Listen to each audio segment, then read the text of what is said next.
Ça va, merci. Na balandi na biso nyonso o bazali kolanda biso de partout na monde mobimba o bazali kolanda chaîne na bango Top Africa et zali abino Stani Boy lolenge bolanda kanga partout. Nazali kopesa mbote na ba nyonso bazali kolanda nga sikoyo na kati ya Europe mobimba na France, Belgique, Allemagne, Angleterre, Australie, Suisse, partout bisika tout bozali kolanda nga na kati ya Europe na pesi bino mbote nazali kopesa mbote na bae bazali kolandanga na kati ya États-Unis d'Amérique kuna partout na pesi bino kuna na ba Brésil na ebike boza ebele o bozali kolanda Top Africa nazali kopesa mbote na balandi na nga ya Afrique mobimba Angola, Afrique du Sud awa na kati ya République démocratique du Congo na pesi bino mbote et surtout bae bazali na Grand Bandundu na pesi bino mbote bae bazali na Congo central na pesi bino mbote na pesi mbote na baye bazali na Grand Kasai Grand Katanga na pesi bino mbote na pesi mbote na baye bazali na Est de la République kuna na Kisangani Grand Équateur na pesi bino mbote na ebi vraiment que journal lelo vraiment toko solo la na bino ebele bo peut-être besoin se poser des questions comment 2 jours to monistani boy te bande konanga nzoto et dérange qui mais lelo je suis avec vous pour vous donner vraiment l'actualité politique. Kuna na on katanga dossier bimi lisusu na ebisaki bino na kobanda ko pesa bino kolandela dossier ya Katumbi tina suka na kobanda kolandela dossier ya Katumbi tina suka parce que comme ngana lobaki na ba congolais que bondi ma Katumbi aza congolais parce un jour Katumbi va être condamné, jugé comme congolais et condamné comme tous les congolais. Personne ne viendra pas intervenir dans le dossier à Katumbi comme un Zambien, comme un non. Katumbi a kosamba na kati ya Congo. Katumbi c'est un Congolais. La Cour constitutionnelle babenga ki Katumbi Congolais. Na yebi toko solo la masolo ya Moïse Katumbi. Toko solo la masolo ya ba ONG Oyo ezali ko défendre sur disparition ya chauffeur ya Moïse Katumbi. Na ko expliquer bino pourquoi ces ONG là bazali koloba makambo bazoloba. Et je vais vous expliquer. Naebi bien que toko solo la lisolo ya francophonie boycott ya chef de l'État congolais na masolo ya francophonie na masolo en secret ya francophonie le chef de l'État congolais a boycotта toko solo la ngwawa naebi vraiment que bozali belé o bozali kolanda ngai bozali kolanda Stani Boy le lengo bozolo bage Stani pesaka biso numéro bien avant parce que biso nyonso non na kopesa numéro avant te na kopesa numéro na suka ya émission.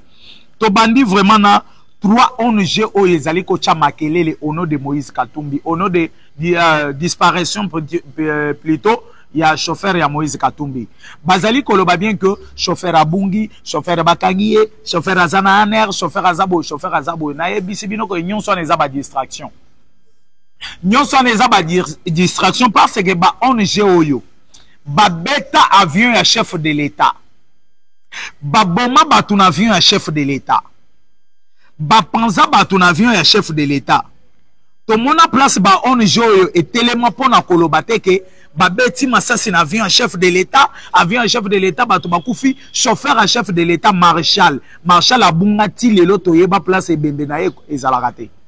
Et tout cela, comment je vais dire ça? Bokolo bakeno, YouTube net, monsieur Morazo Komelanga, c'est ça que Bazawa Pina Makamba émission. Est-ce que les amants Makoloka c'est ça? Makambo na loba, les amants c'est ça. Etali c'est ça que kutu. C'est ça que Makambo est allié nanini. Est-ce que Koyeb sa montou vérité, les amants c'est ça? Vérité dans la zone bake, ces ONG ici, tous les 3 ONG Oyo. Oh, ils ont bimalelo, ils ont chamakelele na combo ya chauffeur ya Moïse Katumbi disparaît. Bandeko, j'ai beaucoup de respect pour Nabatu, un corps humain. N'a pas ça corps humain, respect ma casse. Chauffeur à Moïse Katumbi, peut-être c'est un parent, peut-être parce que je ne le connais pas de vie comme ça. Je ne connais pas sa vie, mais peut-être c'est un parent. Peut-être il a des enfants, il a sa femme à la maison, ses frères qui dépendent de lui, et consorts. Mais ce qui va me faire mal peut-être, il y a Boye Bissanga qui non. Chauffeur à Moïse Katumbi, pouvoir remplacer des banlevé, pouvoir remplacer Vassali Naebo, je vous dis, ça sont des bêtises. Ça sont des bêtises. Parce que tous ces ONG ici, Bazali ko distraire le peuple congolais pour faire fuir Moïse Katumbi. Pour Moïse Katumbi Yakima. Au moment où Babandi ko lancé déjà un message au départ, non? Katumbi a quitté le pays. Katumbi n'est plus dans le pays. Katumbi est ceci, Katumbi c'est cela. Moi, je vais vous dire que non. Selon moi, selon mes pensées, Katumbi n'a pas encore quitté le pays. Ces ONG ici veulent distraire les gens. Que Katumbi a kimi. Que Katumbi a zanambokate. Vous comprenez? Naebi bien peut-être que vous comme en place Nazali. Ba ONG Oyo, et ça parmi les ONG Oyo Bakenda ko déclaré que non, on ne peut pas, Oyo Babima ba témoin.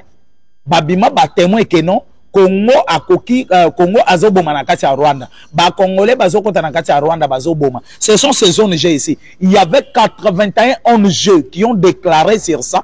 Et les 11 ONG, ils ba ONG congolais. Parmi les 11, les 3 se présentent aujourd'hui. Si les 3 ONG bazalaki na posa ya mboka, Babeta avion chef de l'État Massas, na 2019, il fallait bango babima, baya ko déclarer que non, tala lelo, babomi, chauffeur, toyoka ba ONG ote. Toyoka ba ONG oyote, toyoka bango ata jour mote. Mais aujourd'hui, bah, on est pour, excusez-moi les termes, mais ça peut-être qu'on minimise mon tout, pour un individu. Mais quand il y a eu des morts, je dis des morts au pluriel, et on n'a jamais vu ces ONG ici déclarer même l'Iwaya Bato Bazo Koufana Est de la République. On n'a jamais vu ces ONG ici déclarer même Tiweri à Bato Baboma na Awawapi, na Malemankulu. Tout le monde a ba ONG Oyote. Tout le monde a bangoté ko sala ta déclaration moko boye c'est le tiweri ya bakasaye na Malemankulu. Tout le monde a bangoté. Ba uti ko bomba batu lisusu awa soki na village nini awa na kota bakalemi kuna. Tout le monde ba ONG ko sala ta déclaration moko te. Mais ces ONG ici bazoya kobima kaka pour un chauffeur de Moïse Katumbi.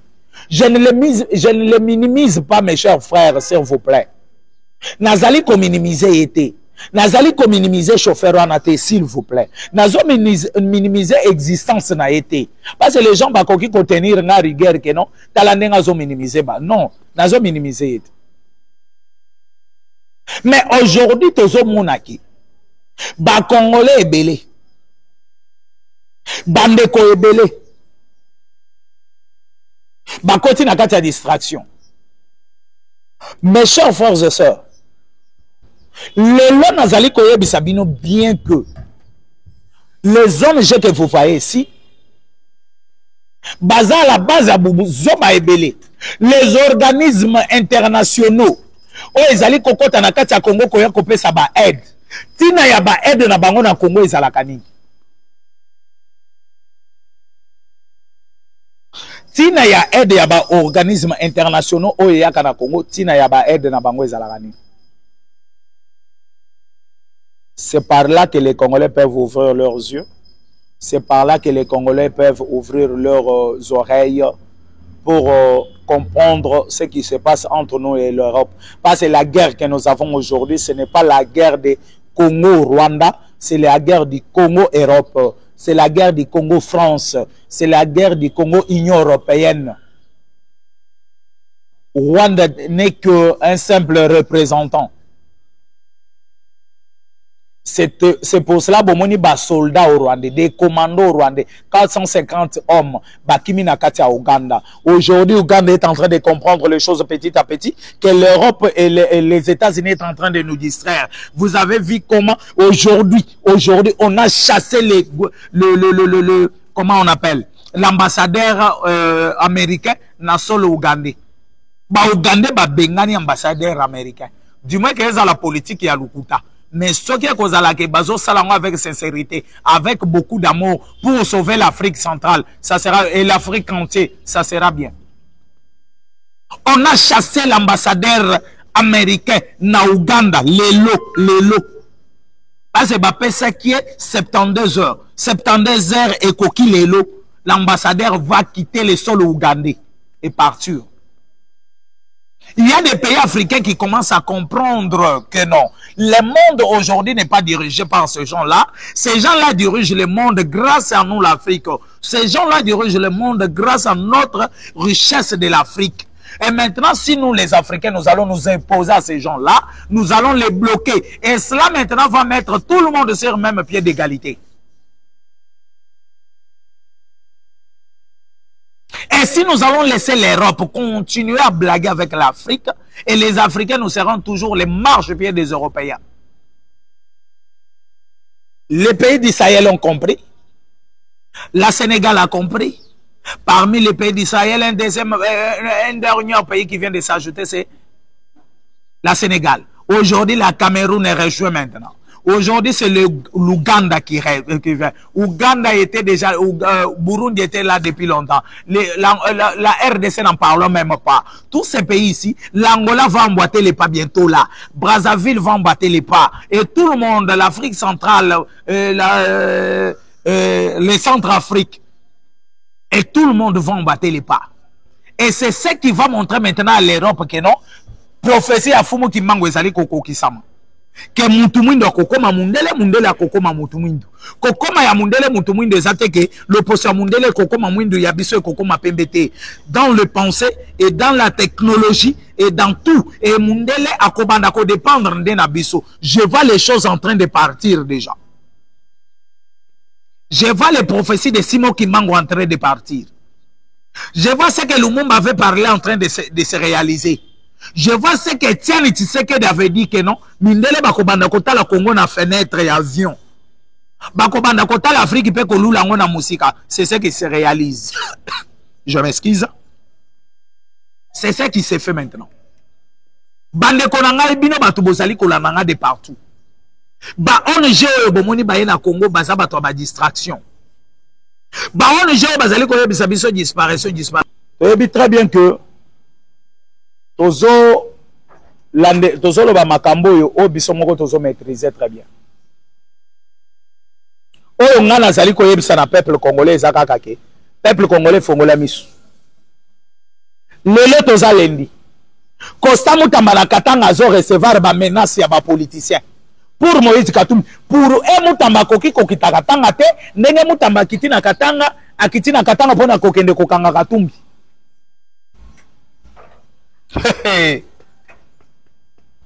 Mutamba ndenge akitina Katanga pona bango, akitina Katanga pona kokanga Katumbi. Toyebisa kibino. Boko banda ko bamanga tina mupepe.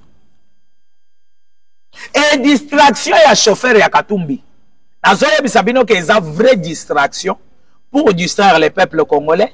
Pona kotika ba congolais na oyo tozo benga distraction pour ba mona moyen ya ko faire sortir Katumbi. Katumbi n'a pas encore sorti le pays. Katumbi est encore à Katanga. Nos services de renseignement, nos services de renseignement militaire tout comme civil, veillez vraiment marteler sur nos frontières. Katumbi abimate, Katumbi akangama, Katumbi baya ko sambisa ya wana Kinshasa. Je dis bien Katumbi aya ko samba wana Kinshasa. Totika na no baventure mususu. Nazolo ba bien totika na no baventure mususu. Parce que la République démocratique du Congo, c'est un pays de nos ancêtres.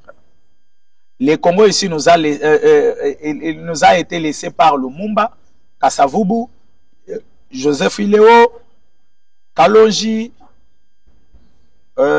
et consorts. Ils sont nombreux. Bolikango et consorts.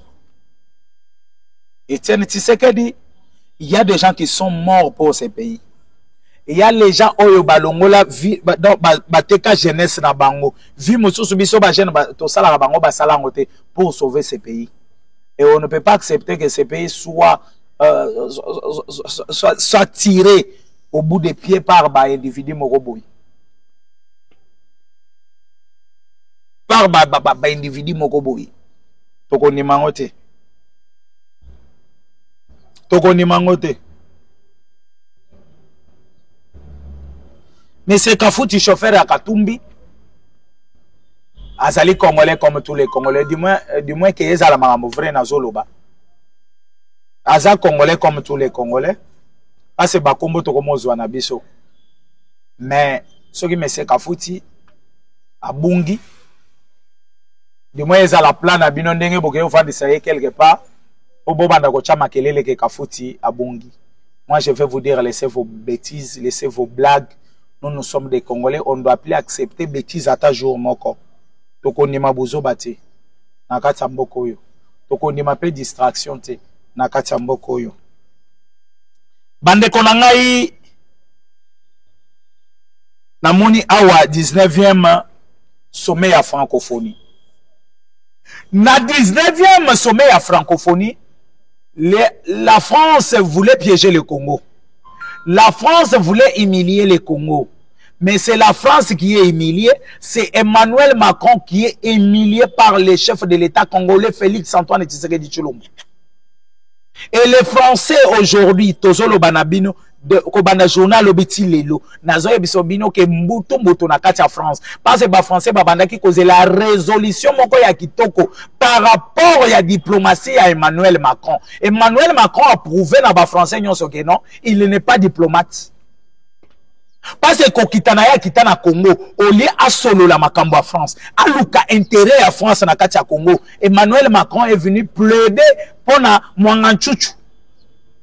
Emmanuel Macron a eu comme ça l'aventure na yena ba musicien congolais.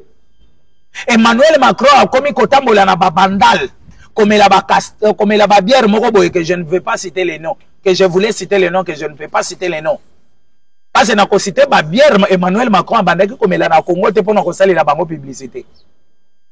Et Emmanuel Macron maintenant ko kitana yawa. Et raison na France ba français ba yebise que non, mission totindela ki na Congo est simbité. Mais comment on a français, comment on a bango Félix na kati ya sommet, il y a 19e sommet à francophonie, ba français ba boule que non, Emmanuel Macron va se ressaisir. Emmanuel Macron va peut-être relever des défis au ba ça qui est et pas ba français.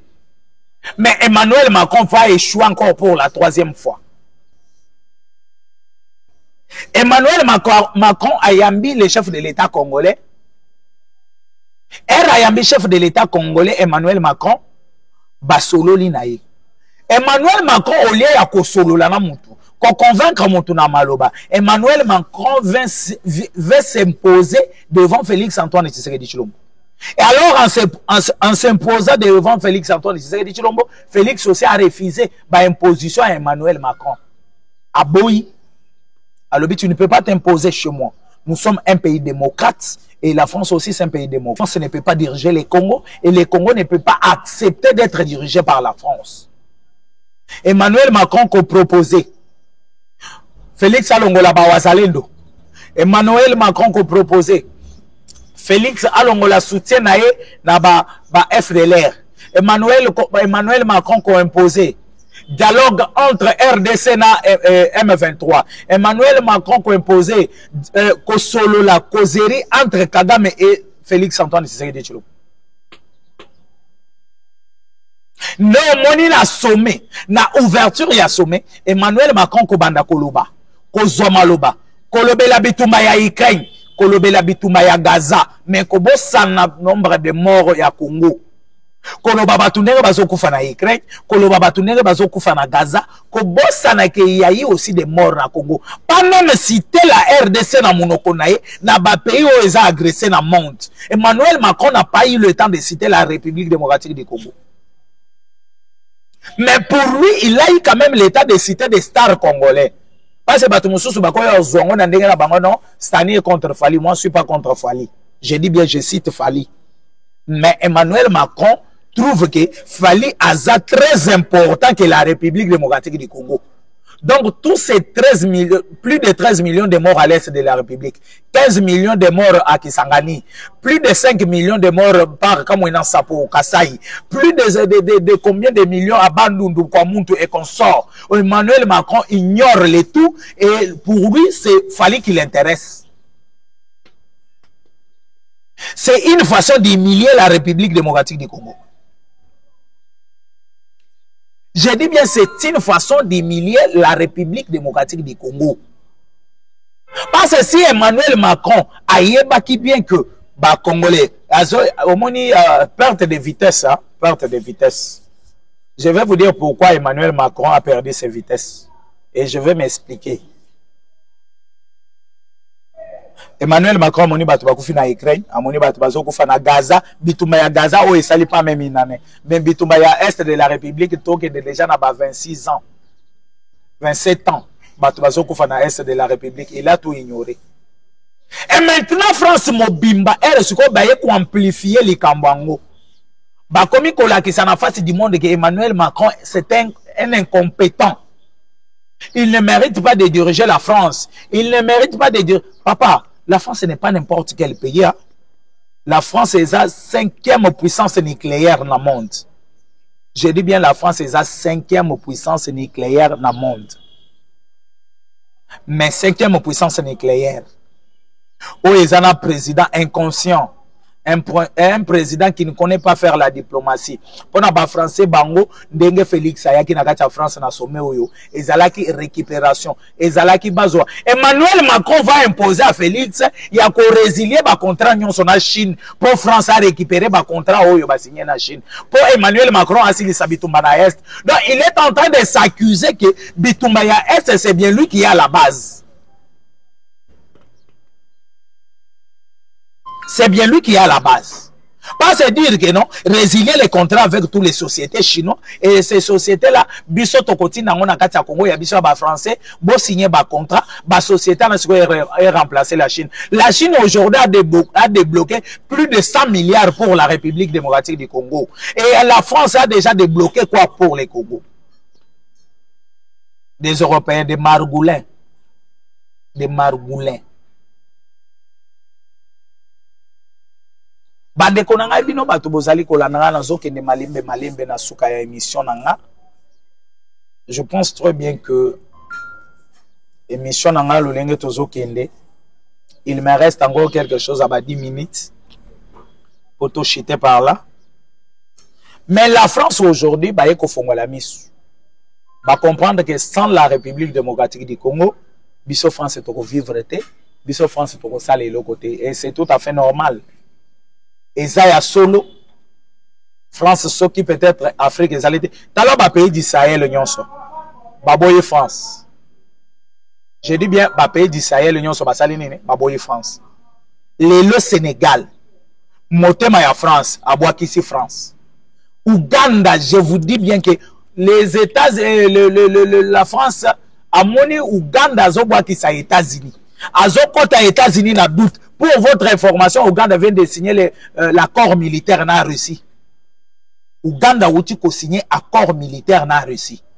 C'est le fils de Museveni, le chef d'état-major ougandais, qui vient de signer l'accord militaire na Russie. Donc cela veut dire que l'Afrique est en train de comprendre maintenant qu'il faut aller tous derrière Russie pour Russie à Kende, pour délivrer l'Afrique. Et biso il fallait to kangela nani abakangela ba moyibi awate abeta boy akimi et biso to kangela France. On ne sait pas que la France peut nous dire encore quoi. La France peut nous expliquer quoi. La France n'a pas quelque chose à nous dire, non. Et surtout nous les Congolais, la France n'a pas quelque chose à nous dire. Et si aujourd'hui la France va nous expliquer que non, Emmanuel Macron, ceci, cela, Félix Antoine Tshisekedi, sur le moment, je vais vous dire que même les Français, ils bazo seka.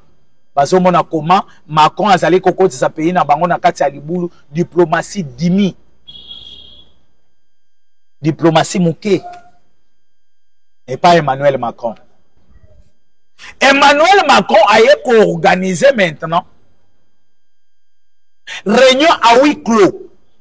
Nakati ya réunion à huis clos oyo akenaki ko organiser alingaki asala rencontre ya Félix na Kagame pour bazwa image na babimisa na face du monde que tala Félix Antoine Tshisekedi Tshilombo akei ko négocier na Kagame mais alobaki ka ko négocier na été. Je vais vous dire quelque chose. Photo oyo bazali ko publier ya ba Kagame Félix et consort ba président nyonso eza photo ya tous les présidents oyo ba participer ki na kati ya makolo. Oyo ba participer qui na kati ya masolo. Mais Félix en tant que chef de l'État alingaki aboya kota na photo anata akoboya ta.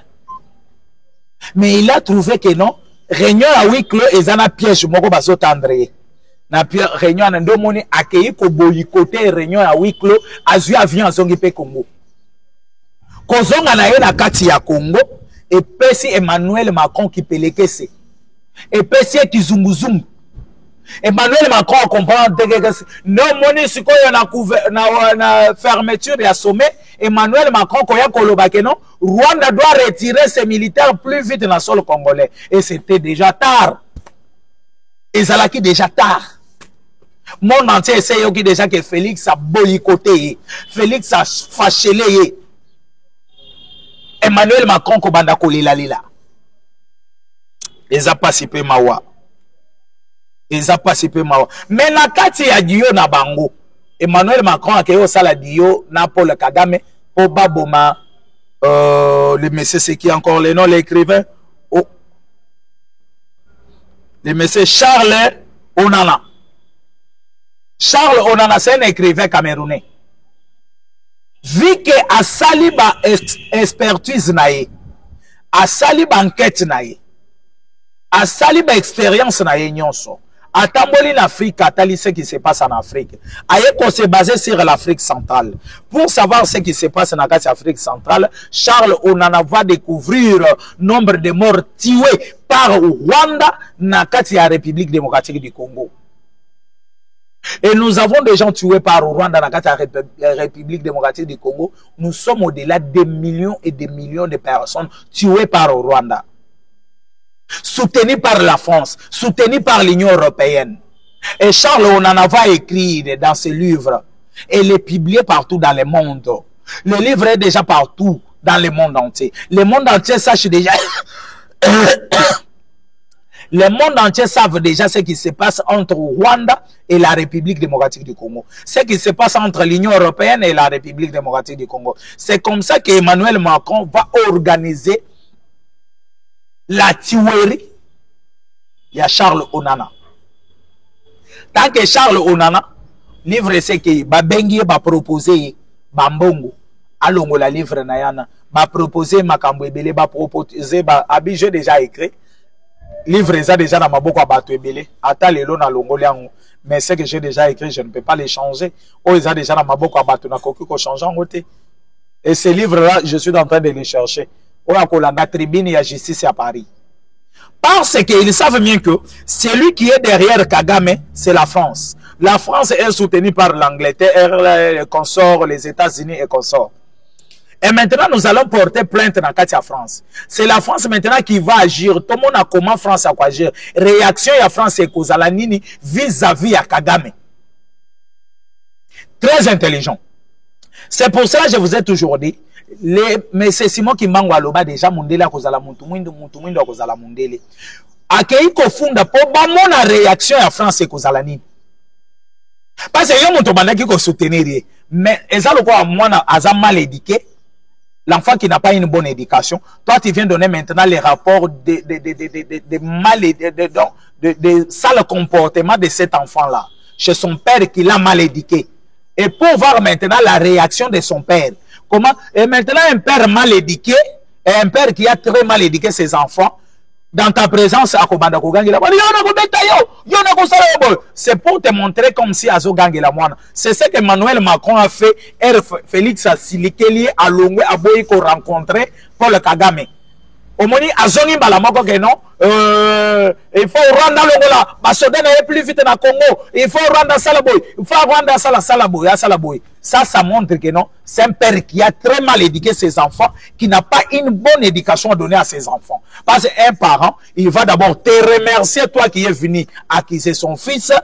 Et après, à côté, la Kubanda d'abord, qu'on conseiller moi nanaye, qu'on l'acquisaye la vie et la mort. Qu'on l'acquisaye comment on peut conserver des bonnes relations. Comment on peut répondre à plus âgé que toi. Mais quand tu réagis directement, cela prouve que tu es en perte de vitesse. Tu n'as pas bien éduqué tes enfants. Tu ne vois pas comment tu peux aborder ton fils. Na eloko yoyomoko yebike opesaki mwana éducation ya bien té. C'est ce qui se passe entre Macron na Mutunaye Paul Kagame. Bande konanga ebino batu bozali kolandanga de partout. Je pense très bien que boza ebele o bozo landanga. Boza ebele oyo bozali kolanda Stani Boyo, chintu wakubaza kundemba wa motombo bachena bamuna ndemba bashinga ndemba. Je pense très bien que minute nanga vraiment ezokende presque na suka eloko na koki koyebisa bino ke Charles Onana ba porter plainte na oyo tozobenga Paul Kagame, hein, ba avocat na ba porter plainte na Paul Kagame. Il fallait Paul Kagame bakangaye asamba ba bien que qu'est-ce qui se passe entre Kagame et consort. Bande konangaye clôture huis clos, il y a dirigeant des les 5 octobre kuna na kati ya France Félix Antoine Tshisekedi Tshilombo akendaki ko boyikotango aboyaki ko participer na babuzoba ya Paul Kagame, aboyaki ko participer na babiloko ezanga tina ya Kagame. Nde yangwana omoni biso tant que ba communicateur toye lelo vraiment ko solo na bino ona kolakisa bino ke la République démocratique du Congo ezali Congo ya lobi o biso to bandaki ko songete eza Congo oyo ba congolais ba bandaki ko bouleke non Congo e kozala kaka pays moko boye o mutu nyonso akoki ko ya ko nyata ko sala nite. Aujourd'hui nous avons un scientifique africain bazali menacé par la France à travers Paul Kagame pour dénoncer la vérité de ce qui se passe en Afrique centrale. Parce que Kagame Balinga ba commissaire roi en Afrique centrale, mais ça n'a pas tenu. Parce que l'Afrique aujourd'hui, Afrique est comme la misu, koboya makamunyo soit buzoba, oyo bazali kolobanakati. L'Afrique aujourd'hui, fils ya Museveni, le lenge na ebisibino ke auti ko signer contrat militaire na Russie. Parce que Russie, il faut bazala passer. Naebi émission à l'obina comme ko expliquer bino Museveni akina kati ya Russie. Qu'est-ce qui se passe entre Museveni et les États-Unis, entre Museveni et la France, entre Museveni et le Rwanda, ce qui se passe na koyebisa bino na émission lobby bozala vraiment ebele s'il vous plaît, bozala ebele ya kolanda émission na bino yo muto kolanda émission bisika to kolanda. Commenter émission na yo pe ça pe aimer émission na yo vraiment zoata ya kolanda émission mobimba. Lobby bozala a même na RO ya boye bozala pe ebele lisusu. Je pense très bien que mon numéro c'est plus 243 82 75 76 085 plus 243 82 75 76 085. C'est Stani Boy chinto wakubaza lolenge bolanda kangai boza ebele o bozali kolanda Stani Boy. Je pense très bien que lelo nazali kosuka wa ciao bye.